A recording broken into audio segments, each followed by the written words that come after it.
मैं प्रतिमा पांडे। इस वक्त आप देख रहे हैं क्लाउन टाइम्स की विशेष कवरेज। उत्तर प्रदेश में 2022 के चुनाव का शंखनाद हो चुका है।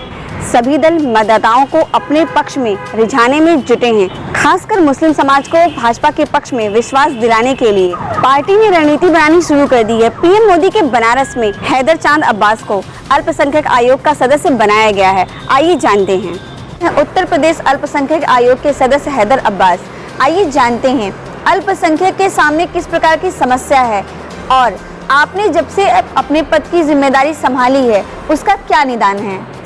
पहले तो मैं उत्तर प्रदेश सरकार के मुख्यमंत्री माननीय योगी आदित्यनाथ जी का और हमारे वाराणसी के लोकप्रिय सांसद और भारत के यशस्वी प्रधानमंत्री माननीय नरेंद्र भाई मोदी जी का मैं धन्यवाद दूंगा, क्योंकि उन्होंने मुझे इतनी महत्वपूर्ण जिम्मेदारी दी। क्योंकि मैं बनारसी का रहने वाला हूं और पार्टी से काफ़ी मैं जुड़ा हुआ था, तो मुझको अल्पसंख्यक आयोग के सदस्य बनाकर एक बहुत बड़ी जिम्मेदारी यहाँ पे वाराणसी संसदीय क्षेत्र में मुस्लिम समाज को में एक मैसेज गया है कि यहाँ पे जो है माननीय मोदी जी ने दिया। मैं उनका पहले बहुत बहुत धन्यवाद देता हूँ।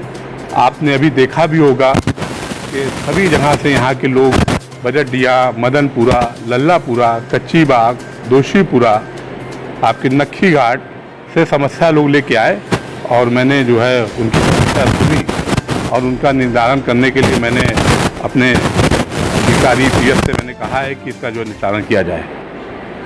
नेताजी 2022 के विधानसभा चुनाव में प्रधानमंत्री मोदी के संसदीय क्षेत्र बनारस में मुस्लिम समाज की ऐसी कौन सी और कितनी आबादी है जो आपके प्रयास से भाजपा के पक्ष में मतदान करेगी। देखिए, आपने बहुत अच्छा सवाल किया कि 2022 आपको याद होगा पिछली बार जब 2017 विधानसभा का चुनाव था और हमारे यशस्वी प्रधानमंत्री और वाराणसी के लोकप्रिय सांसद माननीय नरेंद्र भाई मोदी जी का एक विश्वनाथ मंदिर में दर्शन का प्रोग्राम था और मुस्लिम बहुल क्षेत्र जो बीच में पड़ता है आपके सुनारपुरा और मदनपुरा जो मुस्लिम बहुल क्षेत्र है, वहाँ पे हमारे मुस्लिम समाज के लोग ने माननीय मोदी जी का इस्तकबाल किया था और वहाँ पे उन्होंने जो है शाल दिया था। हमारे सांसद, लोकप्रिय सांसद, देश के यशस्वी प्रधानमंत्री माननीय उस आपके शाल को माथे पर रखा था। उसके बाद आपने देखा कि 325 सीट उत्तर प्रदेश में भारतीय जनता पार्टी जीती। वाराणसी से भी बहुत से क्षेत्र जैसे बजटिया, दोषीपुरा, अल्लली बाजार, लल्लापुरा, मदनपुरा, सुनारपुरा में भी मुसलमानों ने वोट किया। तो मुझे पूरा विश्वास है, जैसा कि हमारे माननीय नरेंद्र भाई मोदी जी का नारा है सबका साथ और सबका विकास। उन्होंने 2014 में जब प्रधानमंत्री बने थे तो उन्होंने एक ही नारा दिया था, सबका साथ और सबका विकास। वाकई उस नारे पे उन्होंने जो है अमल किया और तमाम योजनाएं, विभिन्न योजनाएं उन्होंने चलाई। उस योजना का लाभ ज़्यादातर हमारे अल्पसंख्यक समाज के लोगों को मिला। हमारे अल्पसंख्यक समाज के लोग में जो पिछड़े थे, बुनकर थे, उनको आवास योजना का 33% लाभ मिला। तो मुझे पूरा विश्वास है कि 2020 में हमारे वाराणसी ही नहीं, पूरे उत्तर प्रदेश में मुस्लिम समाज के लोग, अल्पसंख्यक समाज के लोग भारतीय जनता पार्टी में विश्वास करेंगे और हर जगह वोट देंगे। नेताजी, अगर हम बात करें कोरोना की, कोरोना कहर के चलते भुखमरी की कगार पर पहुंच चुके बनारसी साड़ी के बुनकरों के लिए सूबे की योगी सरकार ने क्या किया है। देखिए, आप देख रही हैं कि पूरे विश्व में कोरोना ने कैसा कहर ढहा। हमारे यशस्वी प्रधानमंत्री माननीय नरेंद्र भाई जी मोदी जी ने बहुत समय पहले ही, यानी सबसे पहले उन्होंने लॉकडाउन लगाकर पूरे भारत में कोरोना को काबू में करने का काम किया। बनारस में भी बुनकरों की स्थिति बहुत सही है। आपने देखा भी होगा बहुत से बुनकरों ने बढ़ चढ़ के हमारे लोग को, समाज के लोगों में राशन बांटने का काम किया। हमारे पार्टी के लोगों ने, भारतीय जनता पार्टी के मंत्री हों, विधायक हों, सांसद हों, आपके मंडल अध्यक्ष हो, महानगर अध्यक्ष हो, बूथ अध्यक्ष हो, इन्होंने जो है राशन पहुंचाने का काम, सैनिटाइजर पहुंचाने का काम, मास्क वितरित करने का काम हमारे लोगों ने किया। इसमें अल्पसंख्यक समाज के लोगों को भी साथ किया गया। नेताजी, भाजपा और उससे जुड़े अनुषंगिक संगठनों की अयोध्या के बाद काशी और मथुरा में मंदिर तोड़कर मस्जिद बनाए गए स्थलों की वापसी की मांग जोरों पर है। इससे आप कहां तक सहमत हैं? देखिए, एक विवादित कह लीजिए या एक बहुत पुराना मसला कह लीजिए या झगड़ा कह लीजिए, जो भगवान श्री राम जी के मंदिर को लेके एक तरीके से राजनीतिक किया जाता था। ये भारतीय जनता पार्टी की सरकार और सुप्रीम कोर्ट का फैसला जो आया, जिससे हमारे 1 अरब से ज़्यादा हमारे हिंदुस्तान के श्रद्धालुओं, हिंदू श्रद्धालुओं का वहाँ से आस्था जुड़ी हुई भगवान प्रभु श्री राम जी के मंदिर के लिए। लेकिन फिर भी सुप्रीम कोर्ट ने अच्छा फैसला किया और फैसला ऐसा किया कि इन लोगों को कोई मौका नहीं मिल पाया। उन्होंने एक मस्जिद बनाने की भी सुन्नी वक्फ बोर्ड को जगह दी, उसका ट्रस्ट बना के वहाँ बनाने का काम, और हमारे भगवान श्री राम जी, प्रभु श्री राम जी का मंदिर भी वहाँ बनाया जा रहा है। तो इसलिए विपक्ष का तो बरकरारने का काम रहा है।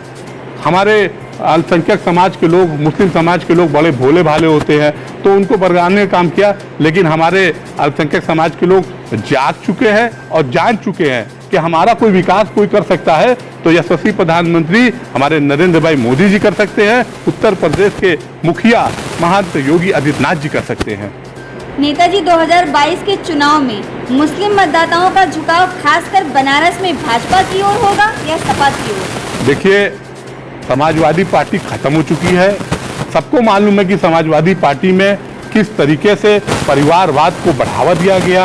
भारतीय जनता पार्टी एक ऐसी पार्टी है, यहाँ पे कार्यकर्ताओं को आगे बढ़ाया जाता है। यहाँ का बूथ अध्यक्ष राष्ट्रीय अध्यक्ष होता है हैदर अब्बास चांद, जो एक छोटे से परिवार में जन्मा, लल्लापुरा में आप लोग यहाँ के रहने वाली है। मुझको भारतीय जनता पार्टी ने उत्तर प्रदेश का अल्पसंख्यक मोर्चे का प्रदेश अध्यक्ष बनाया। 5.5 साल तक मैं प्रदेश अध्यक्ष था। उत्तर प्रदेश में अभी मुझको अल्पसंख्यक आयोग का सदस्य बनाया। तो भारतीय जनता पार्टी के बारे में मुसलमानों का जो नजरिया था बहुत अच्छा था। समाजवादी पार्टी में परिवारवाद है, वहाँ पे बहुत हमें लगता नहीं है कि मुस्लिम समाज उनके साथ जुड़ेगा। हमें पूरा विश्वास है, जो हमारे मोदी जी का नारा है, सबका साथ, सबका विश्वास, सबका विकास और सबका विश्वास। तो हमारे मुसलमानों का विश्वास जीतने का भी काम हमारे नरेंद्र मोदी ने दिया है। उसका आप परिणाम देख लेंगे 2022 में कितना वोट मिलेगा। राम मंदिर, धारा 370, NRCA, CAA, 3 तलाक आदि मुद्दों पर सरकार के फैसले से मुस्लिम समाज गुस्से में है। आपकी क्या राय है? देखिए, ऐसा कहीं कुछ नहीं है। CAA, आपने देखा होगा, CAA में भी शुरू में बहुत ज़्यादा बरकरारने का काम विपक्ष ने किया, लेकिन वो भी सामान्य हो गया। अब रहा सवाल 3 तलाक का। 3 तलाक का भी मैटर अभी आपने देखा होगा, एक महिला आई थी और वाकई वो पीड़ित थी।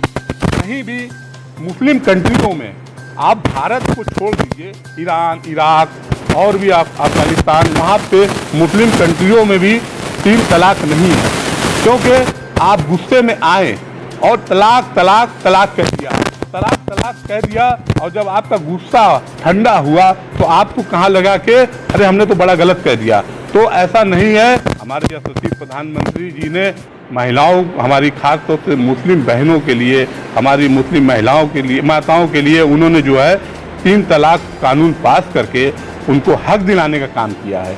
बहुत एक हम समझ लीजिए कि इतनी सरकारें आई, बहुत सरकारें आई, लेकिन 3 तलाक वाकई एक बहुत जटिल समस्या थी। यशस्वी प्रधानमंत्री माननीय नरेंद्र भाई मोदी जी ने हमारी बहनें। क्लाउन टाइम्स की खबरों को देखने के लिए हमारे YouTube चैनल को लाइक करें, सब्सक्राइब करें, बेल आइकन को क्लिक करें। क्लाउन टाइम्स की खबरों को Facebook पेज पर देखने के लिए पेज को लाइक जरूर करें।